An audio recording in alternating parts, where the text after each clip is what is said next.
Obstructing the field, ये लफ्ज़ तो हमने कई दफ़ा अपनी ज़िंदगी में सुना ही होगा। जो लोग क्रिकेट देखते हैं, सुनते हैं, समझते हैं, शौक़ रखते हैं, और ख़ुसूसन पाकिस्तानियों ने, क्योंकि पाकिस्तानियों का इससे बहुत ही गहरा रिश्ता है ऑब्स्ट्रक्टिंग द फील्ड से, और बहुत ही गुस्से वाला रिश्ता है। क्योंकि हमें याद है सबको कि इंज़माम उल हक को इंडिया के ख़िलाफ़ एक दफ़ा आउट करार दिया गया था ऑब्स्ट्रक्टिंग द फील्ड की बिना पर। और वो अरबाब स्टेडियम पेशावर में इंडिया के ख़िलाफ़ मैच हो रहा था, और 300 प्लस का टारगेट हम चेस कर रहे थे। गालिबन हमें उस वक़्त 40 बॉलों पर 40 रन या इसी तरह रन बॉल चाहिए था। 5 आउट हो चुके थे हमारे उस वक़्त। यूनस और इंज़माम खेल रहे थे।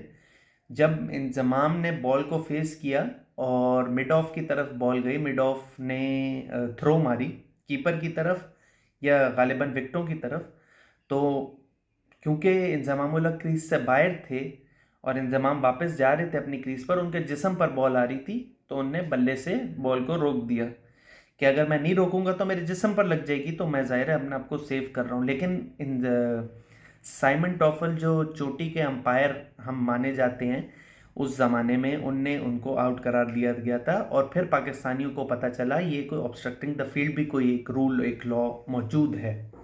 आज हमने इसका एक और नमूना देखा। आज मुशफिकुर रहीम दूसरा टेस्ट खेल रहे थे।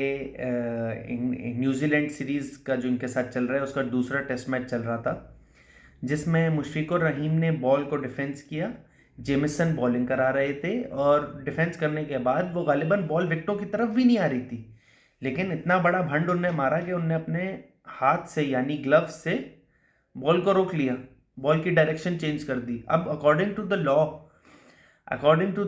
लॉ ये बात हमें समझनी पड़ेगी कि ये आप अगर बॉल की डायरेक्शन चेंज करें या बॉल को अपना हाथ मार दें जब बॉल प्ले में हो, जब बॉल अभी इस वक्त खेल चल रहा है, डेड बॉल नहीं हुई, आपने बॉल की डायरेक्शन चेंज कर दी अपने हाथ से, तो ये फिर ये तो आउट है।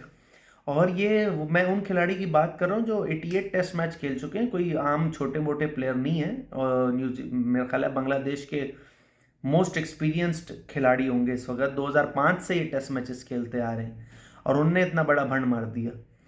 बांग्लादेशी फैंस ने बहुत शोर मचाया होगा गालिबन, और मचाया भी देखा मैं हमने, और काफ़ी गुस्सा हुए और नाराज़ भी हुए होंगे। और लेकिन उनको नाराज़गी जो है उनकी अपने प्लेयर से ही बनती है, क्योंकि उनने इतना बड़ा भंड मारा है।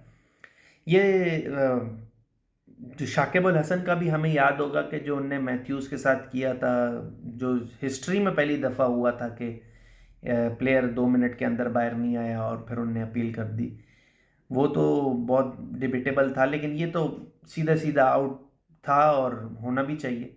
खैर, इस पर भी बहुत डिबेट चलती रहती है। एक और वाकया बेन स्टोक्स और स्टार्क का बहुत ही मशहूर वाकया है, जिसमें बेन स्टोक्स ने बॉल को खेला, और बॉल खेलने के बाद जब वो स्टार्क के पास बॉल आई, बॉलिंग कराने के बाद स्टार्क ने फौरन थ्रो मारी, उनने अपने हाथ से यूं अपने आप को बचा लिया। जब उनने अपने हाथ से अपने आप को बचाया तो ऑस्ट्रेलिया ने अपील कर दी, क्योंकि वो क्रीज से बाहर थे, वो मोशन के दरमियान बाहर आ गए थे, तो अंपायर्स को आउट देना पड़ा। खैर, ये तो बहुत डिबेटेबल था, वो वाला आउट भी, इंसमाम वाला आउट भी। ये सीधा साधा आउट था जिसमें कोई और चांस था ही नहीं। इस बारे में आप हमारे कमेंट्स में कमेंट्स कीजिए कि क्या ऑब्स्ट्रक्टिंग द फील्ड में क्या रूल्स में चेंजेस होने चाहिए, क्या नहीं होने चाहिए, और ऑब्स्ट्रक्टिंग द फील्ड को रूल होना भी चाहिए या नहीं होना चाहिए, ये भी एक बहुत बड़ा